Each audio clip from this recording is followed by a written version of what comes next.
Je laisserai la parole à notre dernière conférencière, donc Stéphanie Trudeau, qui est sexologue et intervenante à l'Alpabem, donc un organisme communautaire en santé mentale.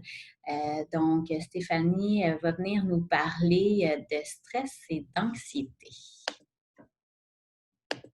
Bonsoir tout le monde. Donc, j'ai le privilège de passer en dernier. Donc, je suis contente que vous soyez encore présents. Je vois que le nombre de connexions est aussi élevé que tantôt. Donc, je vais tout de suite vous partager mon écran.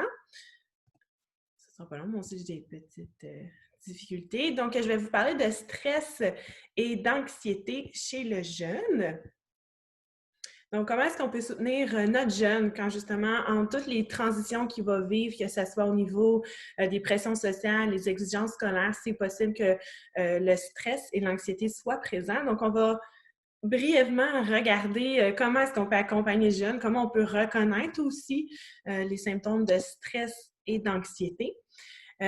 Aussi, la recette du stress, donc ça, c'est quelque chose qui a été élaboré par Sonia Lupien, qui est une sommité au niveau du stress. Comment surmonter le stress? C'est quoi les attitudes à adopter en tant que parent? Puis aussi, tout ce qui est la question des ressources et la période de questions, on va y venir à la fin. Donc, premièrement, faire la distinction entre les deux, le stress et l'anxiété. Le stress, comme vous pouvez voir, normalement, c'est quelque chose qui va être aigu, qui va être temporaire et ponctuel. Donc, même si je suis habituée de faire des présentations, j'ai quand même un petit stress en ce moment parce que, bon, c'est quelque chose de différent de ma routine. Je suis en train de parler à mon écran, je ne vois pas vos réactions non plus. Mais le stress, vu que c'est quelque chose de court terme, ça peut aider justement à augmenter le niveau de performance, la motivation, la capacité d'analyser, puis aussi élever un peu notre niveau de compétition. Donc, pour ça, c'est un plus. Par contre, le stress peut aussi générer des inquiétudes et de la tension. C'est pas parce que c'est quelque chose de temporaire qu'il peut pas nous faire vivre les émotions non plus. Donc, on vit tous du stress. C'est normal. Le stress, c'est source de vie. Il n'y a personne qui ne vit aucun stress. Où est-ce que ça devient problématique? C'est quand le stress devient chronique. Quand il est là à long terme. Pardon, j'ai eu une petite notification. Donc, quand le stress est là à long terme, c'est là qu'on peut dire que c'est de l'anxiété. Le stress chronique, en fait, plutôt que d'être un état de tension qui est temporaire, qui va se dissiper une fois que la situation est terminée, ça va perdurer. Donc, prendre un exemple, je peux dire banal, un exemple du quotidien, comme si j'avais une présentation à faire ou au travail, j'ai une entrevue ou peu importe, je fais quelque chose. Avec le stress, dès que je vais terminer, je me sens mieux, je peux respirer, je peux passer à autre chose. Par contre, quand c'est un stress qui est chronique, oh, est-ce que ça a été correct? Qu'est-ce qu'ils vont en penser? Qu'est-ce qui va se passer? Si je n'ai pas cet emploi-là, tchouk, tchouk, tchouk.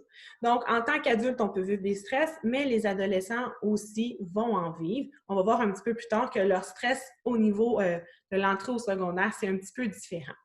Puis aussi, le stress chronique, donc l'anxiété, ça a un effet bulldozer sur le corps, ce qui veut dire que c'est extrêmement difficile. Ça a j'ai juste le terme anglophone, mais ça va causer une souffrance parce que le corps ne peut pas fonctionner à long terme avec autant de stress. Puis comme vous pouvez voir ici, ça peut nuire au fonctionnement d'avoir du stress chronique, aux activités quotidiennes aussi, puis ça peut nuire dans les relations interpersonnelles. Ça va venir teinter le tout. Je vous passe ça rapidement, c'était pour faire une distinction, pour venir justement à la suite des choses.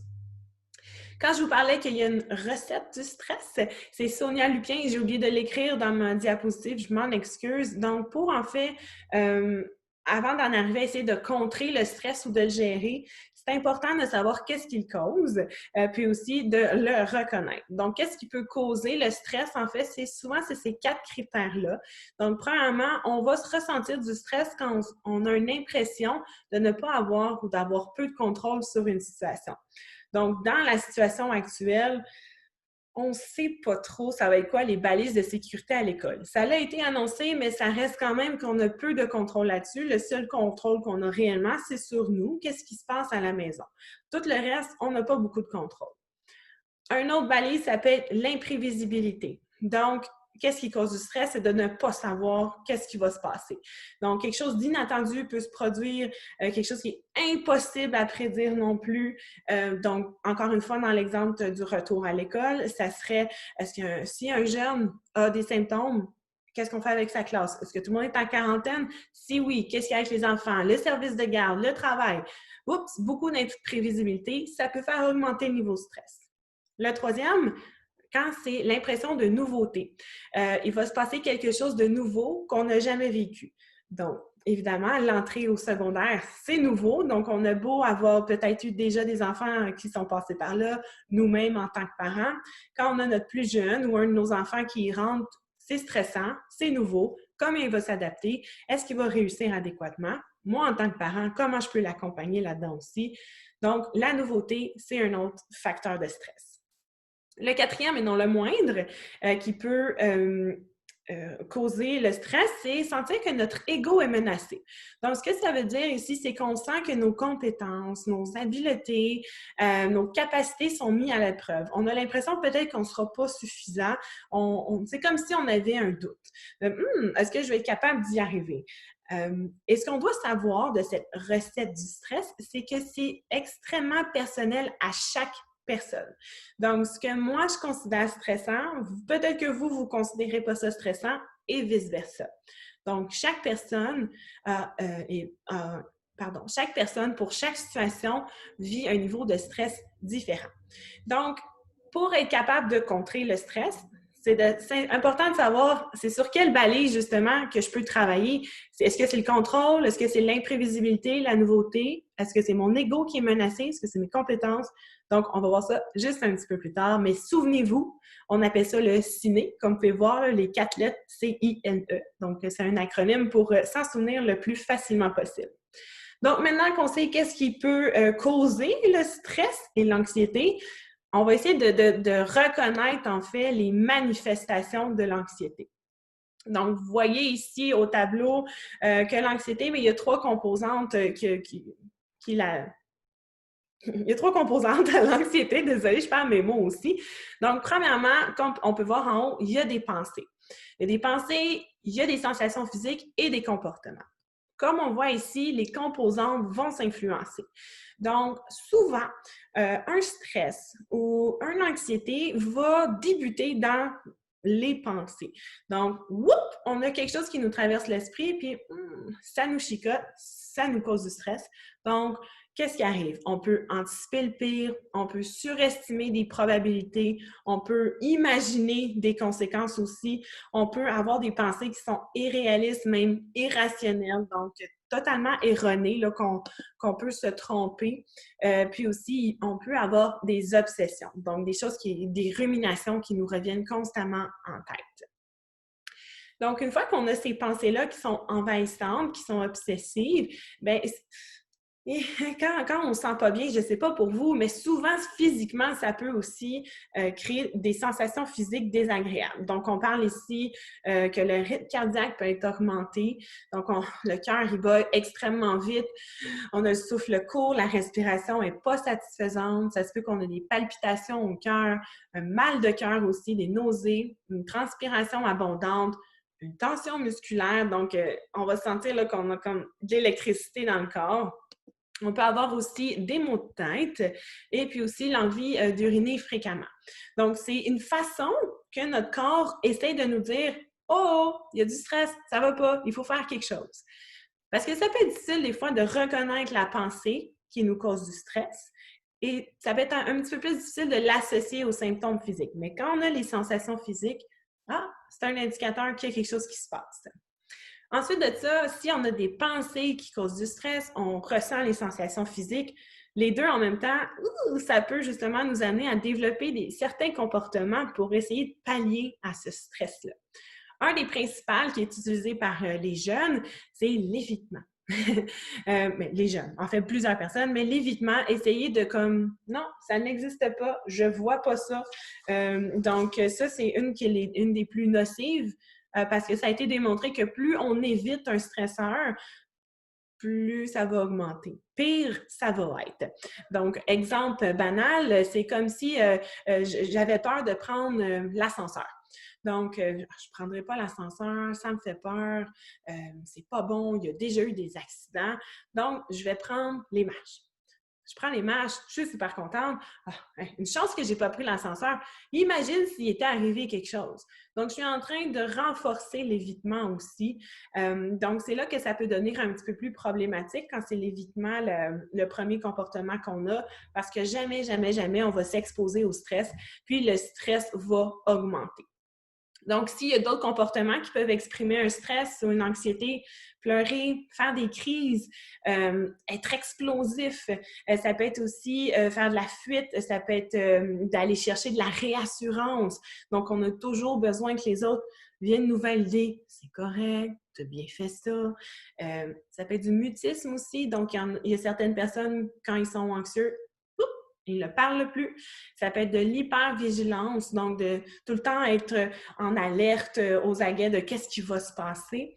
On peut aussi avoir physiquement des tremblements et ici, le dernier qu'on peut voir, c'est les compulsions.